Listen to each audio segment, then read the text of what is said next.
Welcome to the link this week. And for all of those who follow us, we thank you very much for appreciating. Keep sharing the link so that many more people can benefit from what you're benefiting from. And this week we are back on the link with the point of arbitration and mediation. In the studio tonight, I have Joy Ndegemo, who is a lawyer and also an arbitrator. She has expertise in that area. And today she's going to talk to us about the process of arbitration. Joy, welcome. Thank you so much. Let's start straight away. What is arbitration and what is mediation? I'm sure these two are different. Mm-hmm. Thank you so much for that. So we have dispute resolution as a big ambit. Then we have alternative dispute resolution. Mm-hmm. So dispute resolution is a process where people go to seek redress. Alternative dispute resolution is where people don't necessarily have to go to court. Okay. So that comes with negotiation, conciliation, arbitration, mediation. Okay. So the difference between arbitration and mediation is minimal. Both are informal. Okay. Mediation is non-binding. So there is a mediator and there is parties. Mm-hmm. Sometimes it's court mandatory mediation, sometimes it's volition. People choose to. Okay. So with mediation, it's like a negotiation, like, you know how our elders sometimes in the village used to do that. Mm. They come, they have a dispute, maybe family dispute, and the elder says, negotiate, what's the problem, this and that. So that's mediation. It's informal, it's more down to earth, equity, you know, listening to fairness, and they're looking for settlement. Okay. With arbitration, it's, I could call it the informal version of court, because we have the seat, we have the arbitrator. In Uganda, usually it's the retired judge, but it doesn't necessarily have to be. Then we have people presenting evidence and giving their sides of the story. At the end of the day, there will be an arbitral award, which is binding. Okay. So the difference between arbitration and mediation is one is binding, one is not binding. Okay. Yes. Okay, so we decide not to go to court and we go to arbitration. Mm-hmm. How do we arrive at the person who is going to arbitrate? Joy, can your friend, any friend of yours become an arbitrator? How do we arrive at the person who is going to arbitrate? What's the process of getting one? That's a very good question. Most arbitrators are lawyers, but not necessarily lawyers. Anyone with expertise in a field can become an arbitrator, but you have to be certified. You have to be a certified arbitrator. Okay. That means you have to go through training and then get a certificate, just like you see chartered accountants. So the process of being an arbitrator, usually to get a very good arbitrator, or to get a very good result out of an arbitration process, you have to look at the expertise of someone. If, say, I'm an investor in something and what do they call it? I'm an expert in investments. Let me say the two telecom companies have issues. Yes. Who should be the right arbitrator in that case? You'll not get a divorce and family judge, of course, to do this. Okay. You need a person that is knowledgeable, so in IT, that will understand what is happening. Otherwise, the arbitrator will just doze off. And, you know. So you need an expert in this. You need experience. So when we are looking at arbitrators, we are looking at who's got the experience, who's got the expertise, who's knowledgeable in this, who is interested. Sometimes interest plays a very good. Not because I'm going to arbitrate for money, but because I'm actually interested in the dispute at hand. Okay. So that would be a good criteria for choosing an arbitrator. Okay. For arbitration to happen, so what must the parties, the disputing parties, what is critical on their part for arbitration to be successful? Because we might say, okay, we arbitrate, but something is lacking. What is critical for arbitration between like me and you to succeed? Well, first of all, the parties must have had an arbitration clause in their contract, in their agreement. They must have had an arbitration clause. That is the basis on which you go to arbitration. Okay.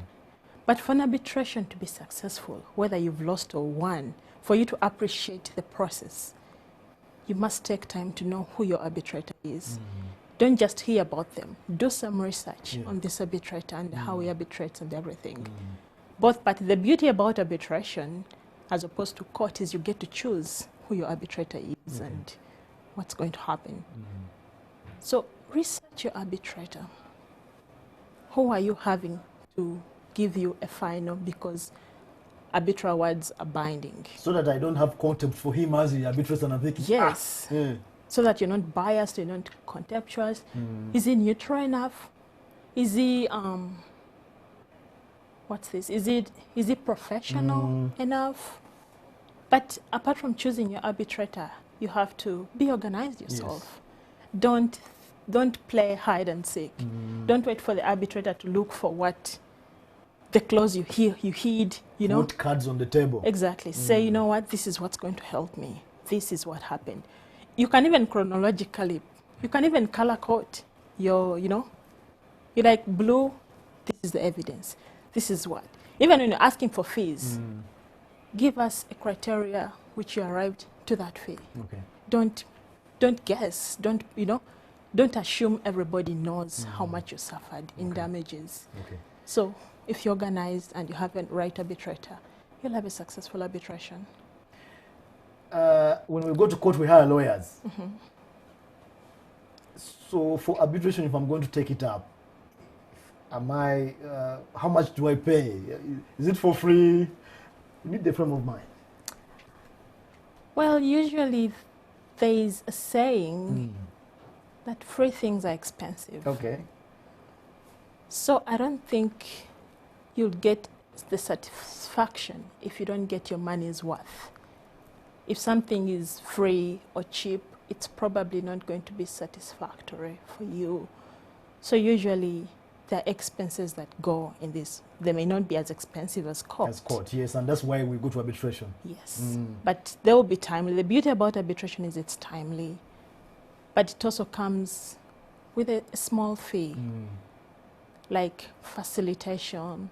Like if you choose your seat of arbitration, say, for example, your two telecom companies yes, come with come to arbitrate. In that arbitration clause, they must have selected a seat of arbitration. So if it's Kenyan telecom company and Ugandan telecom company, and they choose their seat to be London, that would be the seat of arbitration. There has to be travel expenses, these expenses, billable hours. Usually, well, in the US, sometimes they say the first 8 hours are this much. Then any hour after that is this much. Okay. So it's negotiable. You negotiate with how much you can deal with. Okay. As long as you choose an arbitrator, it's upon that arbitrator to give you their terms, which is satisfactory enough. Okay. There's something you said earlier, that when arbitration, the decision is taken, it's not appealable. Please help me understand that. I mean, if I'm not happy, I just die with it. Yes. So the beauty about arbitration is, first of all, the biggest song we sing in Uganda is the case backlog. Yes. People appeal over preliminary objections, you appeal that injunctions, you appeal. By the time you go to the gist of the matter, it is 3 years down the road, you know. So with arbitration, first of all, you select your own judges. Okay. You agree this is neutral, this is what we want. So the arbitral award, once it comes, first of all, it gives you all the reasons. This is what happened with this evidence. Because of this, we come to this conclusion. There are very, very minimal reasons you would appeal an arbitral award. Say the judge was very biased. Okay. And you can prove it. And you can prove it, and it was on the face of it biased. Or they didn't add up the math well, you know. Or it's very technical issues that are on the face of it look like. Or maybe the award, the judge discussed different things, you know. We're talking about telecommunication here, and you talk about employment. Okay. that is arbitrable, because that's not the reason which we came to arbitration. Okay.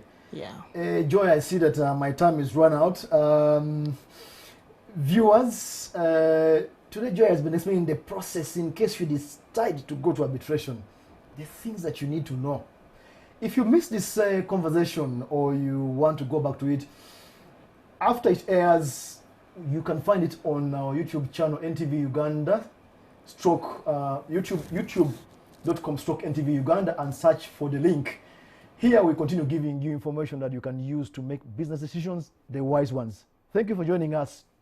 That was the link tonight.